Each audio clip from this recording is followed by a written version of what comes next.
We but mirror the world. All the tendencies present in the outer world are to be found in the world of our body. If we could change ourselves, the tendencies in the world would also change. As a man changes his own nature, so does the attitude of the world change towards him. This is the divine mystery supreme. A wonderful thing it is, and the source of our happiness. We need not wait to see what others do. I'm Nicole Forrester, and I share hope. Welcome to I Share Hope, the podcast where world leaders share their real stories of hope and how you can use actionable hope to start changing your life today. And now, here's your host, Chris Williams. Okay, can you see me? Is it too dark? It's just a little dark, I think, because the bright light's behind you. Can you tilt the shades a little bit? There's an elevator going down behind you. Yeah. Can you see the ocean? No, I can't. Is it between the buildings? Yeah. Oh, wow. What a view. Is this your house or your office? This is my office. Unbelievable. This is where I can work 80 hours a week. Yeah, no kidding. That's really amazing. So where are you at right now? In Honolulu. Honolulu? Yeah. So the Australian expatriate gets to live in Hawaii. I was expecting Australia. I thought, are you in downtown Sydney? Where is that? No kidding. Yeah. Sorry, I should probably update that Skype thing. Honolulu, that's not, I kind of want to end the conversation right here because you're not bringing any hope to me. No. I'm here to share the hope. Yeah. I'm so curious. I want to ask you questions. I'm sure we'll get there. You can ask all you want. I think the one thing I want is a ticket. I want to have this interview in person. I think having it there in Honolulu would probably be much more effective. I think so too. So what in the world, well, I got a million questions too. Yeah. So we can do all of this in the interview. What questions do you have for me? Because I want to make sure you are just happy and well informed. Oh, well, I'm very happy, and I'm really honored that, you asked me to participate, and I'm so glad that our schedules finally aligned. Me too. How did you get started with this project? And it's just blossomed. It's massive. Well, I don't know if it's massive, but it's helping me and a few other people. I think my wife listens to it. That's two of us. And I think there's a few more than that out there somewhere. So what we're doing is really trying to build hope in our lives. So myself and the people who are listening along and sharing in this project with me are just people who are trying to either share hope with somebody else or are trying to grow as people of hope themselves. So that was my story. I grew up in a really abusive situation at home, and through that kind of had a lot of stuff that started spiraling down in life. And everybody's got their own story. Sometimes it's cancer. Sometimes it's a bad breakup. Sometimes it's something that happened when you were a kid. You never can tell. Some of it's stuff we've done to ourselves. Sometimes it's somebody else did it to us. But whatever it is, there's hard days that come in life, and there's really good days that come in life. And I'm trying to figure out how to not minimize the hard days, because I'm not sure we can do that. But I think we have a lot of choice over the outcome and kind of what we decide to do with it. Yep. And it's easy for me to say that right now because, it's right here, right now, and I'm talking to somebody who's in Honolulu, but but really it's not the easiest thing to do when it's late at night and it's been a hard day and you're just trying to decide if you want to keep going. Some of us have those days. I think a lot of us do. So you use the word that so I was thinking about the questions that you're going to ask, and I thought, how do I define hope? And you use the word choice. And so I actually kind of was thinking about how I defined hope, and it was choices for me is the center of it, because you can't stop the hard days. It's how you respond to them that actually makes the difference of whether or not you're hopeful or despair. You're right. So that leads us to questions that I want to ask you. But first, tell us who you are besides somebody who has just this amazing... So if you're listening to this on podcast, you need to also track this down on our website. You can find the same video of this thing on YouTube and a link at isharehope.com. So you got to see, before she closed her windows, you got to see the view because it's amazing. How many floors up are you in your office?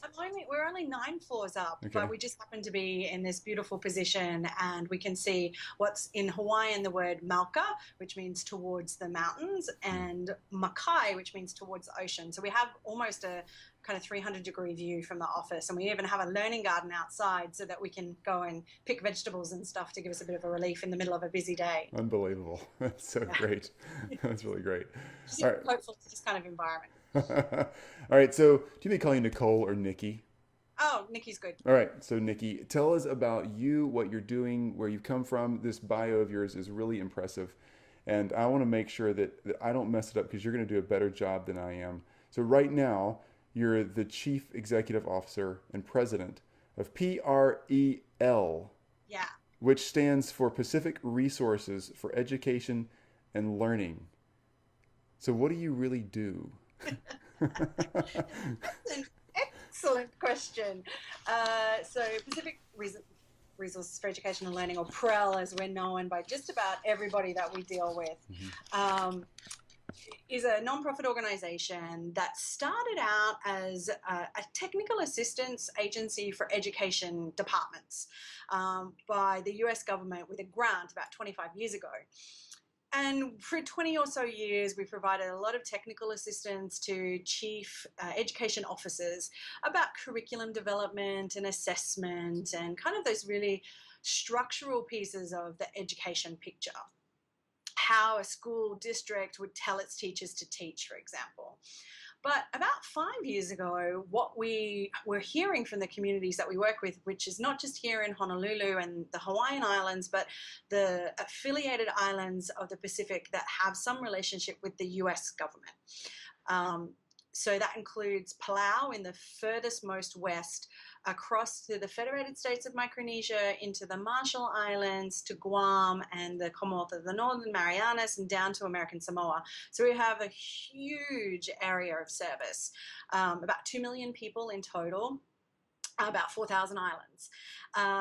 So we don't get to all of them all of the time. We've only got a staff of 30, but the model that we use is co-creation. So we really enhance communities' well-being by the community enhancing and embracing their own assets. So I was thinking about, what is it that we do to share hope in our organization, and our commitment to hope is to the students of the Pacific. We want to help them live strong and healthy lives in their own languages and cultures while also being successful global citizens. So sometimes in the development world, people want cultures to stay the same and static, to hold on to their authenticity. And the approach that we take is that cultures grow and shift and change, but when they thrive, they can take that growth and use it towards their own means of success. And that might include taking on aspects of knowledge from other places, like Western science, for example, so that what we really do is use transformative learning strategies that bring in both local or Indigenous knowledge and Western knowledge through a lens of place. I think that's really incredible, because so much of the educational processes that we see are just our way or the highway. We've got it figured out, and you need to just change everything. You need to quit being who you are and be this. And that is so not the way anybody really wants it to play out, No, and it's not effective. So we see in the US affiliated Pacific Islands that at the turn of the end of the Second World War, there was changes in the way that the governments related to these islands, and it was be like us. But that hasn't led to particularly successful outcomes for the islands, and the islands are saying, we want to be us, but we want to take the good bits of you as well. Right. So that's the work that we do.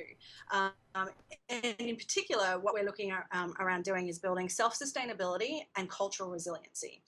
And we do that work both inside and outside the classroom, because we recognize that community assets aren't just with teachers inside classrooms, that they're held with elders and parents, as well as the students themselves. And if you can harness all of those assets and help communities be more productive, that they'll find what their success looks like for themselves. And we just basically, the work that we do is act as a facilitator to bring people together and start the conversations. And then we provide a little bit of guidance along the way, but it's the communities themselves that are doing the work, which is why it's so effective. I love that. I really do. So I'm going to get to more about you personally in a minute on question 3. Um, oh boy, aren't you scared? But I love talking about my work. yeah, work is easy. Yeah. So what we're doing with this project, as you know, we're interviewing 1,000 people from around the globe. And what that works out to is about every 8 million people gets one representative. So you better represent your 8 million well. All of those 8 million people who moved from Australia to Hawaii, right? Yeah. So what we want to do is ask you these questions, the 5 questions, and get your perspective on hope and how it's shaping you and how it's shaping the world that you're involved in. Because you're in a unique spot, not just as a Australian Hawaiian, but because you're working in education, you have your own story, your own life, your own personality, your own family of origin, your own choices tomorrow. And I want to make sure that in your spot of the world, that people who relate to that really understand how you're doing the hope thing in that space. Because for all of us listening to you and watching this video, it's really important that we know how to change our lives, and we can keep who we are, like you said, and yet take the good bits of what you have to offer that seem to fit in our puzzle and plug them in the right spots, So let's do this. So question 1, what is your definition or your favorite quote or your belief about hope? Thanks, Chris. I mentioned as we were just getting warmed up that hope for me is about a choice. And that choice is about every day remembering to embrace my assets or the assets of where I am to build my own resiliency and the resiliencies of those that I get to touch. And when I say assets, I'm not referring to money or possessions, because I'm talking about assets that come from inside of us, because they're things that we carry with us everywhere, all of the time. And what those assets are the differences between us. They're actually assets. So the different ways that we think, the different ways that we know, the different ways that we are or be. And when we draw upon those internal assets, we can use them to overcome challenges. You asked about quotes. So I have this great quote. Well, there is a great quote by Mahatma Gandhi, and his quote is often having said, "Be the change you want to see in the world." But the actual quote itself is a little bit different to that, and it's I think it's more complex and it's more rich. So if we have the time, I wanted to actually share the quote with you. I read this recently and I realized how little we know about that quote. And I would love for you to read it and explain it, because it's really powerful. It's way bigger than we think. Yeah, I thought so too. So Gandhi said, "We but mirror the world. All the tendencies present in the outer world are to be found in the world of our body. If we could change ourselves, the tendencies in the world would also change. As a man changes his own nature, so does the attitude of the world change towards him. This is the divine mystery supreme. A wonderful thing it is, and the source of our happiness. We need not wait to see what others do." So when you take the context of the quote in the kind of fuller sense, it can mean many things to many people. So where I have internalized this quote, I come to believe that when we see and embrace the hidden assets that we possess within us, that we can see in the world a reflection of what is possible rather than what is impossible. And for me, that is kind of the definition of hope. That's a great definition of hope. Wow, great quotes too. So with that in mind, question 2 is a nice place to go there. What are you, or not what are you doing, but what has happened in your life? Who's been a giver of that kind of hope? Who's really reinforced that for you? For the past 2 decades, I've been really fortunate to work with Indigenous communities at home in Australia, but also Indigenous island communities across the Pacific. And these communities have taught me so much about hope and resiliency, and about how there's a choice to be made every day. That choice is to look and see something that's positive, something that's working, something that's possible by harnessing those assets that you have within yourself and within your place, within your community. And rather than look at who you are and who your community is seen as through a lens of deficits, which is defined by others, seeing what you have and the strength and the resiliency and the hope that you have. And that work that I've been able to do alongside with those communities really has influenced the way I look at the world and the way I approach the work of this organization as well. I think there's so much hope in these communities and being a member of an Indigenous Australian community, I know that in Australian media in particular, the hope and the assets are not conveyed very well outside of the community, so that if someone asked you to characterize a particular Indigenous community in Australia, they weren't from that community, they would probably be quite negative about what's happening there, because what you see on the outside is only the deficits, what's wrong, what's not working, what are the problems. When you come from inside a community or you place yourself within a community, you see what's working, you see what's right, you see where the assets are, as well as identifying the challenges. But the hope that lives in those communities, the hope that the elders have for their children to know both the ways of the old ways, the ways of the ancestors, but also hope that they're successful in the world. You know, elders don't necessarily want children not to grow and change in the global world. Likewise, children that I've met want to know when they get to a certain age. Sometimes when they're younger, they're not as interested to start with, but when they become curious about the ways of the traditions, how to use those in everyday life in the modern context that they're living in. And so being able to harness that local wisdom to create generations of living well is a place of hope that gets transmitted when you deal with these communities up close and personal, but sometimes that doesn't get shouted out from the mountaintops, which is one of the things that I do in the work that I get to do with these communities, is tell the stories of success, and that engenders more hope. You're right. It does. Hope feeds on hope. It really does. And it gets bigger and bigger. I love that. So here you are, Nicole Forrester, you're the CEO of this organization. You have a 9th floor office that looks out in one of the most beautiful places on the planet. And you've got it going for you. But has there ever been a time back there where you've had to reach back and use the hope we're talking about for yourself? Because it's easy to say, yeah, I bring hope to this person and that person. But for most of us listening, for me, many days I'm not saying, well, how can I bring hope to somebody else? I'm just thinking, man, this is crazy. I got to get my brain back in gear. So have you had to overcome anything like that? Or has it just always been peaches and cream for you? No. I don't know that it has been for anyone, really. Everyone has their own struggles, and keeping that perspective, I think, is really important. How I choose hope every day is a really conscious way of seeing challenges or missteps or errors or mistakes or problems, just things that I'm up against a wall, as an opportunity. And an opportunity to learn and hope that whatever is happening in this place and this time is going to make me stronger, smarter, better human, and that I'll come out on the other side of it with something that I can utilize.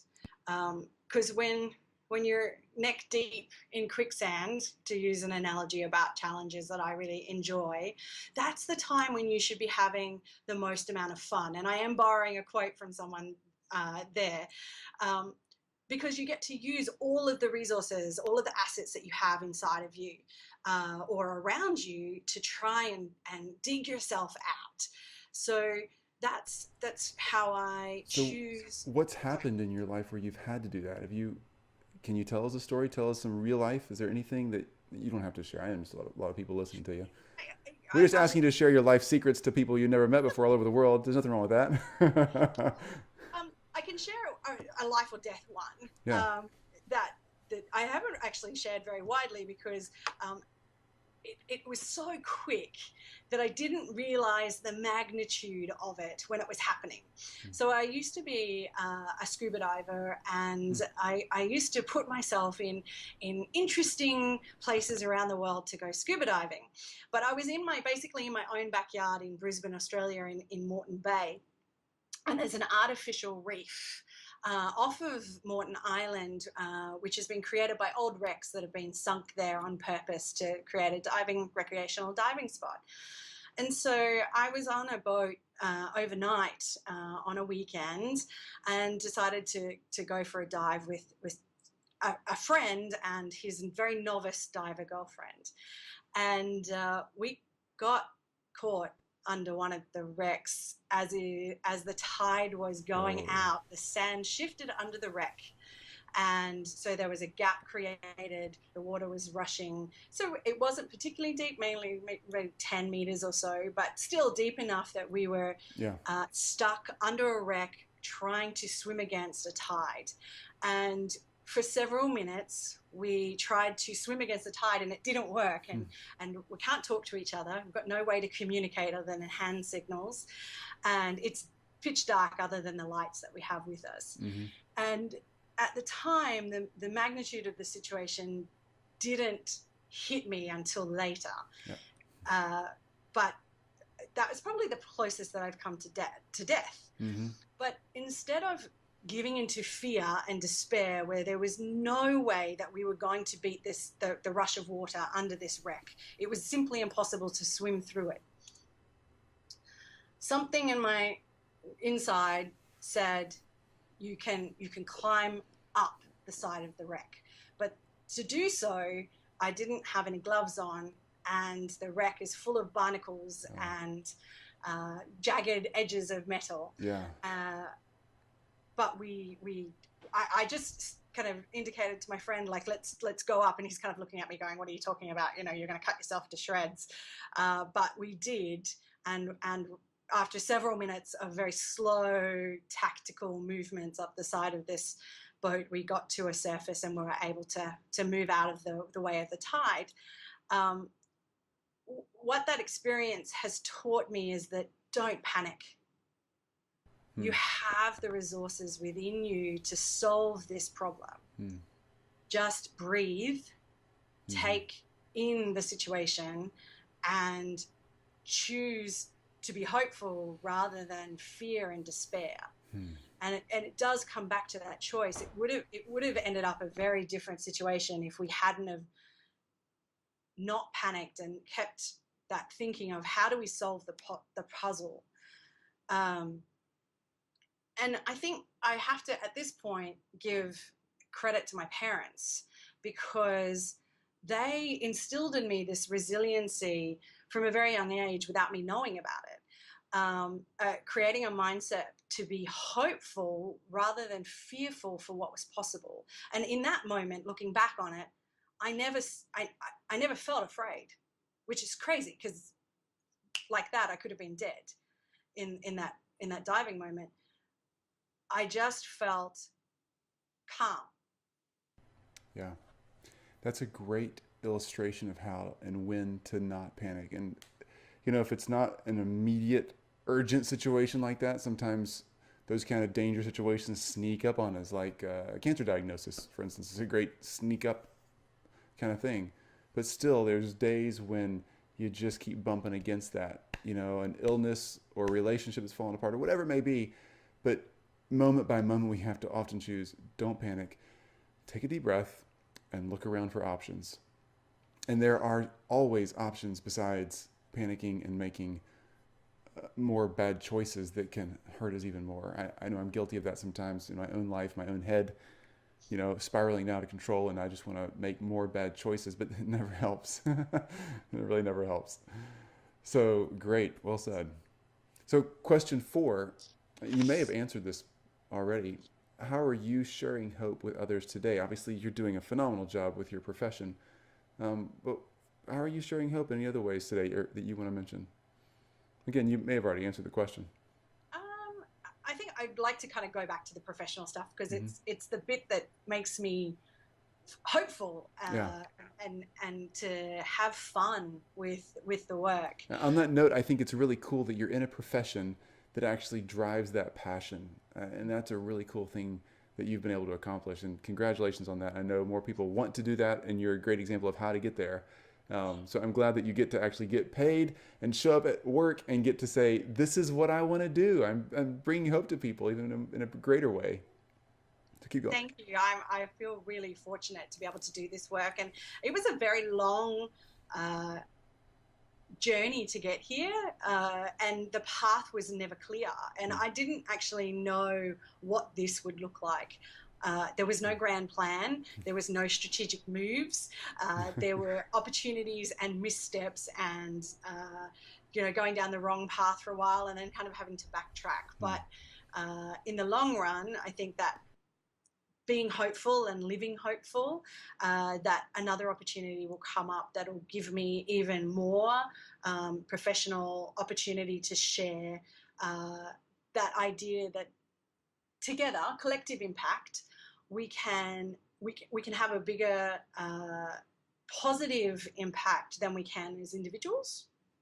And so that kind of underpins the work that we do, and in particular, the area of climate change is something that I'm very passionate about, and I feel really fortunate that this organisation has prioritised eco-literacy, or environmental knowledge, to live more sustainably as one of our key priorities. And we have some really cool projects that I wanted to share just about hope and how they relate to hope in what might seem to most people as kind of completely hopeless, because they have communities have no control about the determinants of climate change, especially small Pacific islands that don't have any or very low carbon emissions.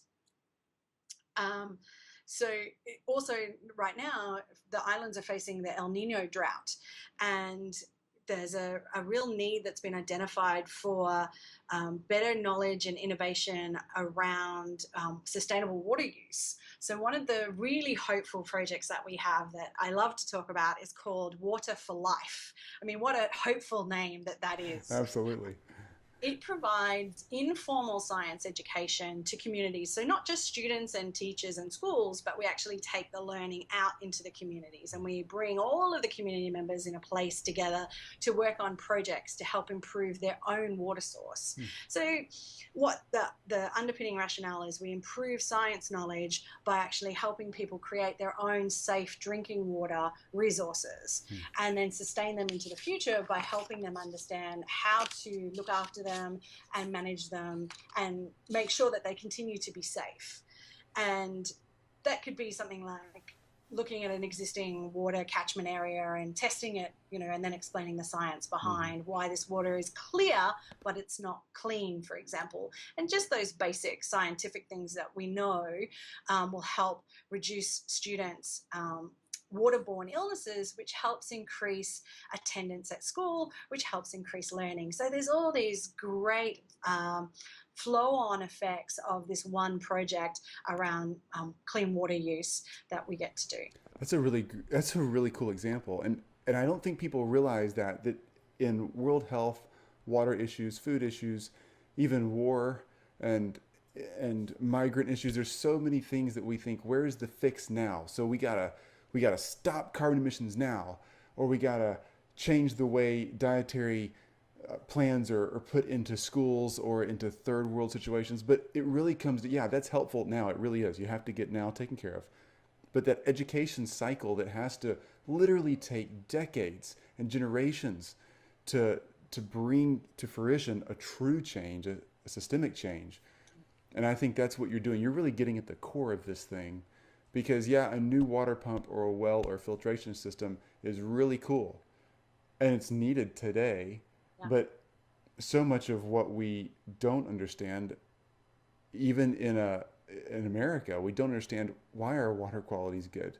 Americans don't have a clue. I don't know. I just turn on the tap. But if I knew, I'd be able to educate my children and those around me, and then in a greater way support the world's learning of that. I think that's awesome. Well done. Thank you. Actually, we interviewed someone named Lynn Doe a few months ago, and she is in Australia, but she's working with the island populations, the ones that are actually flooding right now, the ones who are losing ground at a pretty rapid pace.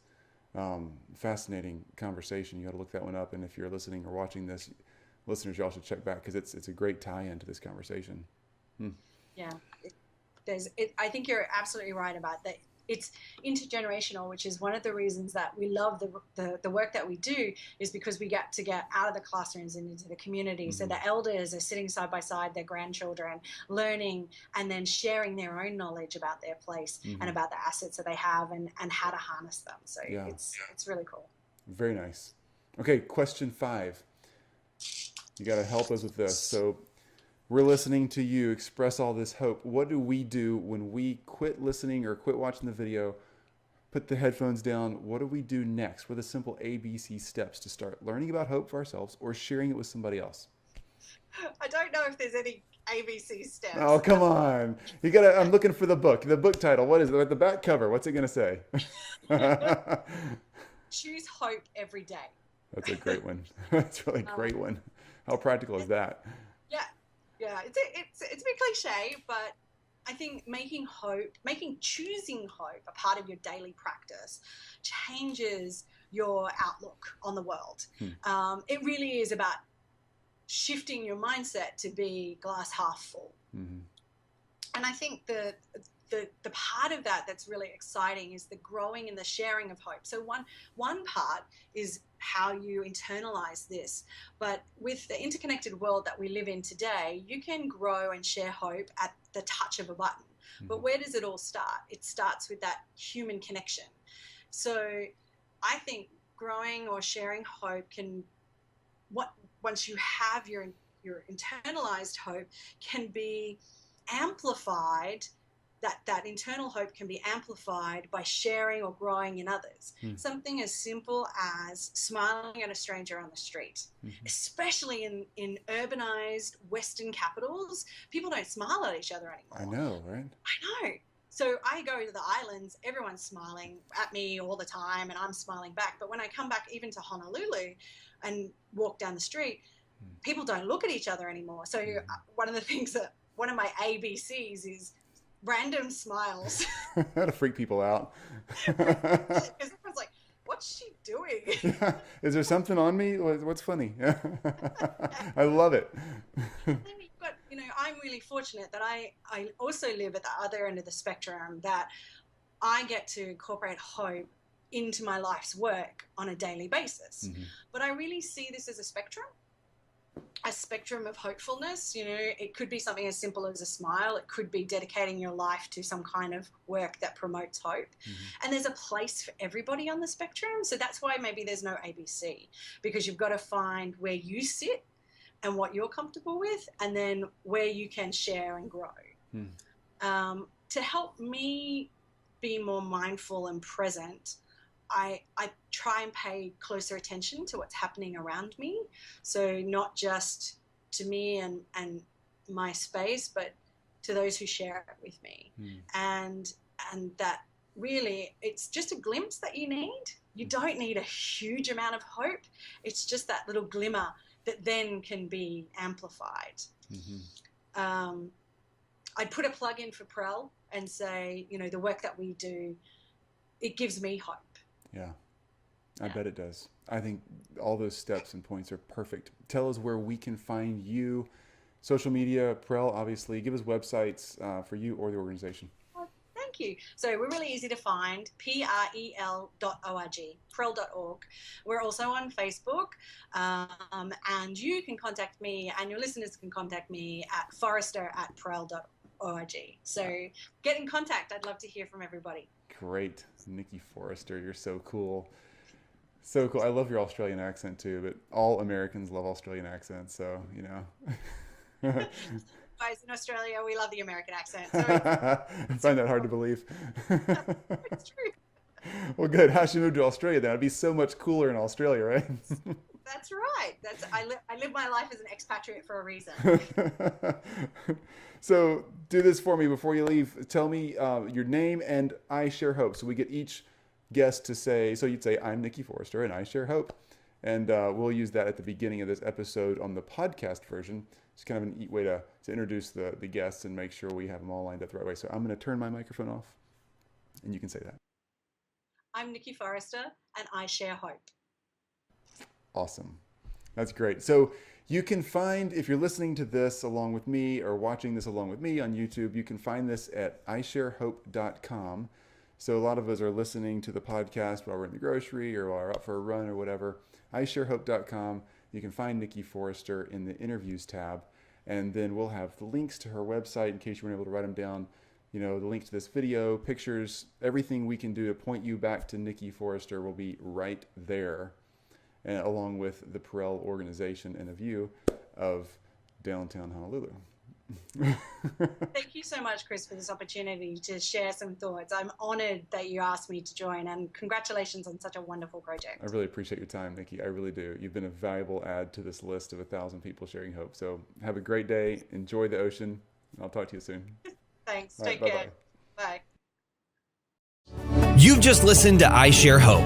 If you're ready to make a change, head to our website at isharehope.com and claim your free copy of the top 10 actions of hope from world leaders to use hope in your own life. Thanks for listening, and we'll talk to you next time.